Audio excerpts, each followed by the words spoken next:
Euzubillahimineşşeytanirracim. Bismillahirrahmanirrahim. Allah'ın salamı, rahmeti ve bereketi üstünüzde olsun ey güzel Müslüman halk. Şiye muhalif olanlar, yani diğer mezheplerden olanlar gece gündüz durmadan sosyal şebekelerde Müslümanlar arasında Şiyenin aksine təbliğat aparırlar. Öz yalanlarıyla, böhtanlarıyla. Şiələr haqqda yalan söyləmələriyle, Şiələrə böhtan atmaqlarıyla onlar iddia edirlər ki, güya İslamın firqələrə bölünməsində Şiələr günahkardır. Güya Şiələr İslamı firqələrə bölüb. Həqiqətdə isə tam bunun əksidir. Şiəlik asıl İslamdır.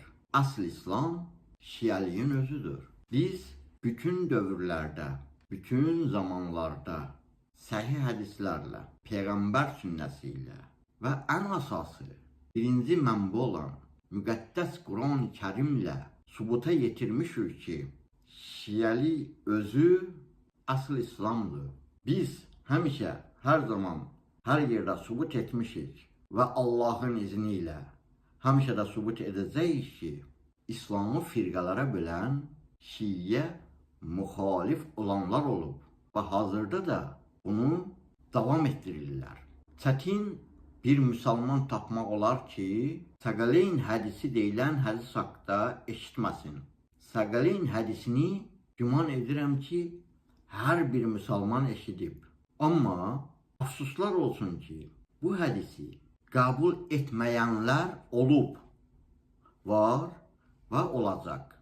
Səqələyn hədisini qəbul etməyənlər birinci yadınızda saxlayın, Əbu Bəkir və Ömər olub.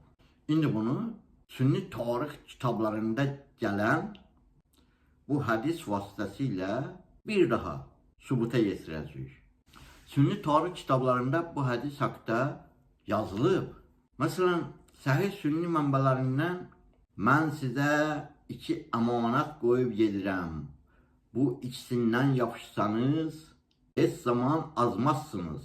Bu da onların açıq-aşkar rəhbərliyinin göstəricisidir. Burada rəhbərlikdən söhbət gedir. Hədisin ardı. Bunların biri Allahın kitabı, digəri isə mənim əhl-i beytimdir. Mən sizə 2 əmanət qoyub gedirəm.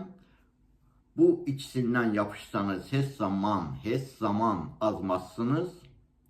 Bunların biri Allahın kitabı, digəri isə mənim əhl-i beytimdir. Bütün Vahabilər, bütün Sünnilər, bütün Şiələr ittifaq ediblər.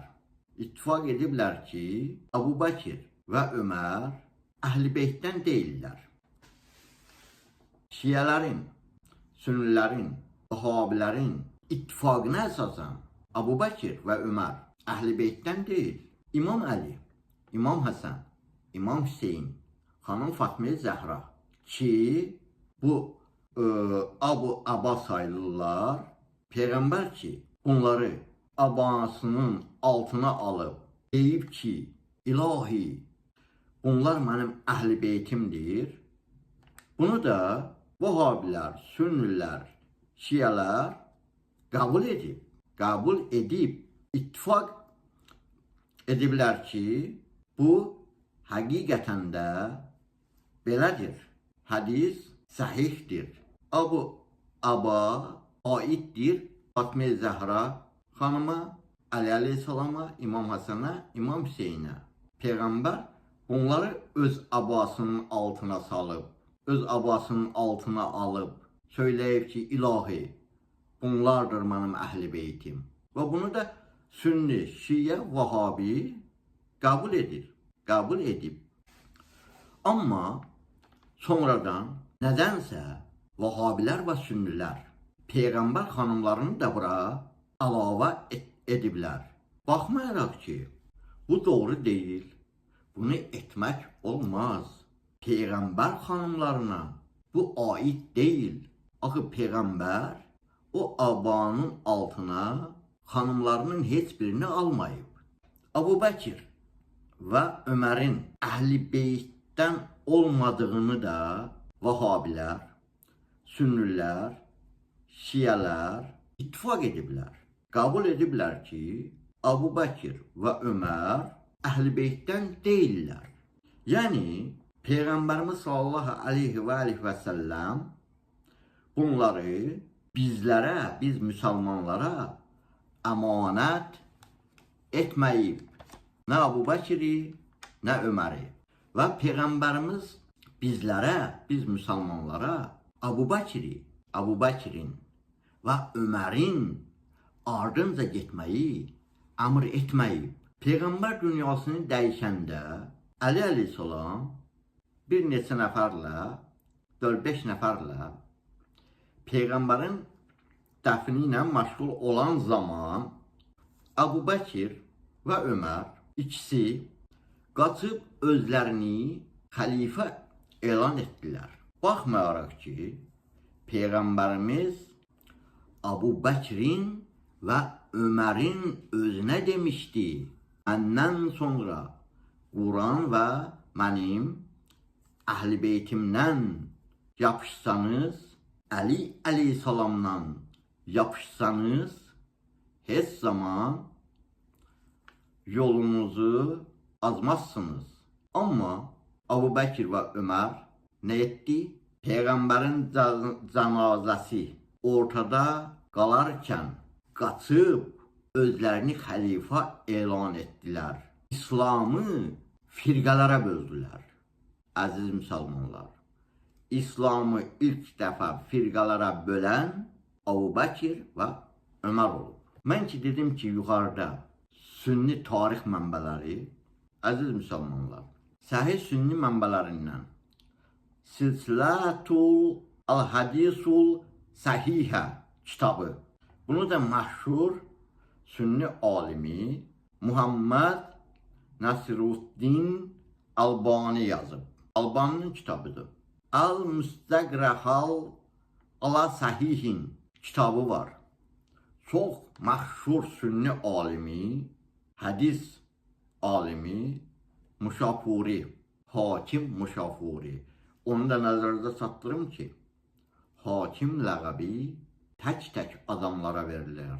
Muşafuriyə bu ləqəb verilib, onun doğru, düzgün, dəqiq olduğuna görə onu hakim adlandırıblar. Hakim Muşafuri.